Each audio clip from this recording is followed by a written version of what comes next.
आज के इस एक्सप्लेनर में हम एक ऐसे टॉपिक पर बात करेंगे जो राजस्थान के हर कॉम्पिटिटिव एग्जाम की जान है।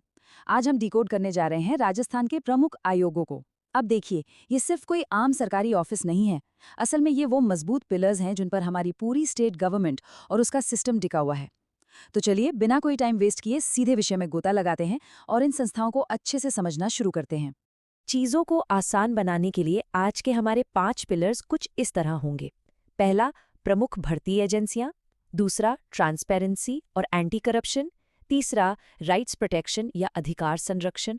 चौथा, चुनाव और वित्तीय प्रशासन। और लास्ट में हमारा एक रैपिड नॉलेज टेस्ट। तो चलिए अपने पहले पिलर से शुरुआत करते हैं, प्रमुख भर्ती एजेंसियां। अब देखिए, जब स्टेट में रिक्रूटमेंट की बात आती है तो दो नाम सबसे ऊपर आते हैं। एक तरफ है हमारा आरपीएससी यानी राजस्थान लोक सेवा आयोग, जो 1949 से काम कर रहा है। ये स्टेट सर्विसेज के लिए सबसे बड़ी एजेंसी है जो बड़े लेवल की एडमिनिस्ट्रेटिव एग्जाम्स कंडक्ट करवाती है। और दूसरी तरफ है आरएसएम-एसएसबी यानी राजस्थान कर्मचारी चयन बोर्ड। इसे काफी बाद में 2014 में बनाया गया था और इसका मेन फोकस सबॉर्डिनेट और मिनिस्ट्रियल सर्विसेज के लिए रिक्रूटमेंट करना है। दोनों का रास्ता बिल्कुल अलग है, पर टारगेट एक ही है, स्टेट के लिए एक बेहतरीन और क्वालिफाइड एडमिनिस्ट्रेशन तैयार करना। आगे बढ़ने से पहले एक बहुत ही कॉमन लेकिन क्रूशियल सवाल जो एग्जाम्स में बार बार आता है, आरपीएससी का हेडक्वार्टर कहाँ स्थित है? सोचिए जरा। बिल्कुल सही जवाब है अजमेर। आरपीएससी का मुख्यालय अजमेर में है। तैयारी करने वाले हर कैंडिडेट के लिए ये एक एकदम बेसिक फैक्ट है। इसे दिमाग में अच्छे से बिठा लीजिए, क्योंकि ये क्वेश्चन कई बार रिपीट होता है। अब आते हैं हमारे दूसरे पिलर पर, पारदर्शिता और भ्रष्टाचार निरोधक आयोग। यहाँ सबसे पहले बात आती है राजस्थान सूचना आयोग की। ये वो बॉडी है जो स्टेट में आरटीआई यानी सूचना के अधिकार को सख्ती से लागू करती है। इसका सीधा सा मतलब है कि सरकारी कामकाज में कोई पर्दा न रहे और पूरी ट्रांसपेरेंसी बनी रहे। आप और हम जान सकें कि सिस्टम कैसे काम कर रहा है। डेमोक्रेसी में आम नागरिक के हाथ में इससे बड़ा कोई पावरफुल टूल नहीं है। ट्रांसपेरेंसी की बात तो हमने कर ली, लेकिन तब क्या हो जब सिस्टम के अंदर ही कुछ गड़बड़ चल रही हो? यहीं से एक और बड़ा सवाल बनता है कि राजस्थान लोकायुक्त का मेन काम क्या है। ये स्टेट का एक बहुत ही इम्पॉर्टेंट वॉचडॉग है।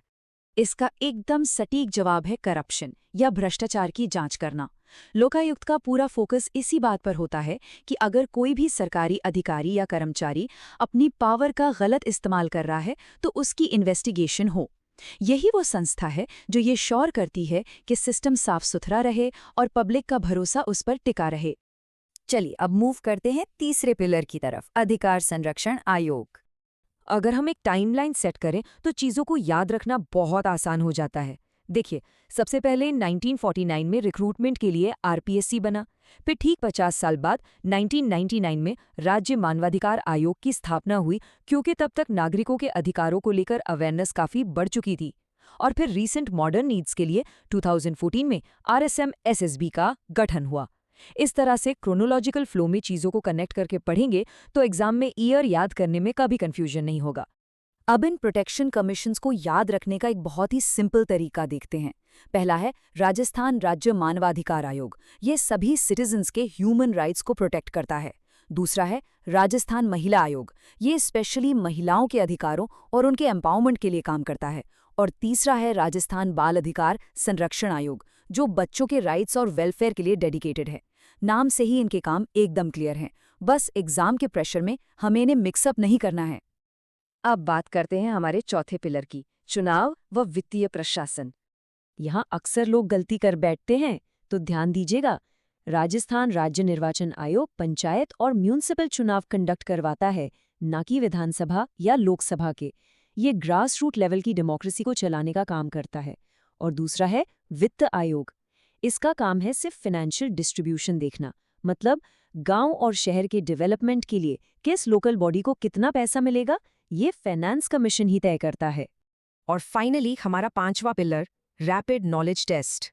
चलिए फटाफट सारे की पॉइंट्स को एक बार रिवाइज कर लेते हैं। सूचना आयोग क्या करता है? आरटीआई लागू करता है। आरएसएमएसबी का अपना 2014 में।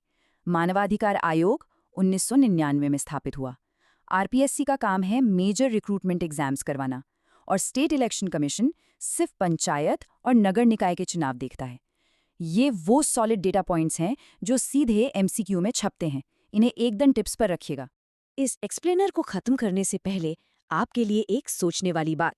इन सारे पिलर्स में से राजस्थान के आम इंसान के डेली लाइफ पर सबसे डायरेक्ट इम्पैक्ट किसका पड़ता है? क्या वो भर्ती एजेंसियां हैं जो आपके शहर के लिए ऑफिसर्स चुन रही हैं? या वो कमीशन जो आपके राइट्स प्रोटेक्ट करते हैं? या फिर इलेक्शन कमीशन जो आपके गांव का सरपंच चुनवाता है? सच तो ये है कि ये सब संस्थाएं मिलकर ही हमारा डेली सिस्टम चलाती हैं। आज के इस एक्सप्लेनर में जुड़ने के लिए बहुत बहुत शुक्रिया। याद रखिए, इन चीजों का लगातार रिवीजन ही सक्सेस की असली चाबी है।